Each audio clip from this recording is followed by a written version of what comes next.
ಇವರಿಗೆ ಕನ್ನಡದ ನೆಲ ನೀರು ಬೇಕು, ಆದರೆ ಕನ್ನಡಿಗರು ಬೇಡವಂತೆ. ಬೆಂಗಳೂರಿನ ಖಾಸಗಿ ಕಂಪನಿಯಿಂದ ಕನ್ನಡೇತರ HR ಪೋಸ್ಟ್ ಅನ್ನು ಹಾಕಿದ್ದಾರೆ. ನಮ್ಮ ಕಂಪನಿಗೆ ನಾನ್ ಕನ್ನಡ HR ಬೇಕು ಅಂತ ಪೋಸ್ಟ್ ಹಾಕಿದ್ದಾರೆ. ಪೋಸ್ಟ್ ಕೂಡ ತೋರಿಸ್ತಾ ಇದ್ದೀವಿ ನೋಡಿ.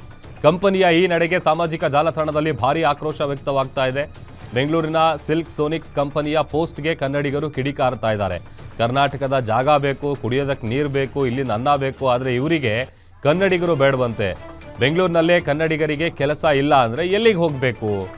ಇಂತಹ ಕಂಪನಿಗಳ ವಿರುದ್ಧ ಕ್ರಮ ಕೈಗೊಳ್ಳಿ ಅಂತೇಳಿ ರೀಪೋಸ್ಟ್ ಮಾಡಿ ತಮ್ಮ ಸಿಟ್ಟನ್ನು ವ್ಯಕ್ತಪಡಿಸ್ತಾ ಇದ್ದಾರೆ. ವೃತ್ತಿಪರ ತರಬೇತಿ ನೀಡ್ತಾ ಇರುವಂತಹ ಸಿಲ್ಕ್ ಸೋನಿಕ್ಸ್ ಕಂಪನಿ ಏನಿದೆ, ಆ ಕಂಪನಿ ಹಾಕಿರುವಂತಹ ಪೋಸ್ಟ್ ಇದು ಒಂದು ಕಡೆ ಸಿಕ್ಕಾಪಟ್ಟೆ ವೈರಲ್ ಆಗ್ತಾ ಇದೆ. ನಾನ್ ಮರಾಠಿ ಮತ್ತು ನಾನ್ ಕನ್ನಡ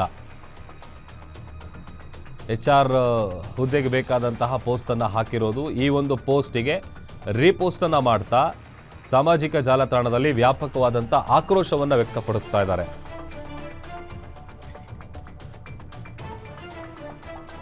ಮತ್ತಷ್ಟು ಡೀಟೇಲ್ಸ್ ಅನ್ನು ಕೊಡ್ತಾರೆ ನಮ್ಮ ಮೆಟ್ರೋ ರಿಪೋರ್ಟರ್ ಸಂಗಮೇಶ್. ದೂರವಾಣಿ ಸಂಪರ್ಕದಲ್ಲಿ ಜಾಯ್ನ್ ಆಗಿದ್ದಾರೆ. ಸಂಗಮೇಶ್, ಇತ್ತೀಚಿನ ದಿನಗಳಲ್ಲಿ ಈ ಥರದ್ದು ಒಂದಷ್ಟು ಘಟನೆಗಳು ಜಾಸ್ತಿ ನಡೀತಾ ಇದೆ. ಇವರಿಗೆ ತಿನ್ನೋದಕ್ಕೆ ಇಲ್ಲಿನ ಊಟ ಬೇಕು, ಇಲ್ಲಿನ ನೀರು ಬೇಕು, ಇರೋದಕ್ಕೆ ಇಲ್ಲಿನ ಜಾಗ ಬೇಕು, ಆದರೆ ಕೆಲಸಕ್ಕೆ ಮಾತ್ರ ಕನ್ನಡದವ್ರು ಬೇಡವಾ ಅಂತ ಏನಿದು?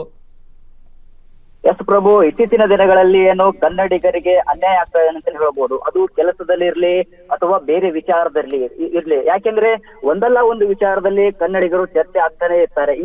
ಈ ಹೊತ್ತಿನಲ್ಲಿ ಏನು ಸಿಲ್ಕ್ ಸೋನಿಕ್ಸ್ ಎಂಬ ಕಂಪನಿಯು ತನ್ನ 2 ದಿನಗಳ ಹಿಂದೆ ಒಂದು ಜಾಬ್ ಪೋರ್ಟಲ್ ನಲ್ಲಿ ಒಂದು HR ಬೇಕಂತ ಒಂದು ಪೋಸ್ಟ್ ಮಾಡಿದ್ರು. ಅದರಲ್ಲಿ ಪ್ರಮುಖವಾಗಿ ಕನ್ನಡದ ಬರದೇ ಇರುವುದಂದ್ರೆ ನಾನ್ ಕನ್ನಡ HR ಬೇಕೆಂದು ಒಂದು ಪೋಸ್ಟ್ ಮಾಡಿದ್ರು. ಈ ವಿಚಾರವಾಗಿ ಟ್ವಿಟರ್ ನಲ್ಲಿ ಭಾರಿ ಆಕ್ರೋಶವನ್ನು ವ್ಯಕ್ತಪಡಿಸ್ತಾ ಇದ್ದಾರೆ ಅಂತ ಹೇಳ್ಬೋದು. ಯಾಕೆಂದ್ರೆ ಕನ್ನಡದಲ್ಲಿ ಏನು ಬೆಂಗಳೂರಿನಲ್ಲಿ ಕರ್ನಾಟಕದವರು ಬಂದು ಕೆಲಸ ಮಾಡ್ತಾರೆ, ಆದ್ರೆ ಕನ್ನಡದವರಿಗೆ ಏನು ಕೆಲಸ ಸಿಗಲ್ಲ ಅಂತ ಅಂದ್ರೆ ಅವ್ರು ಎಲ್ಲಿ ಹೋಗ್ಬೇಕು?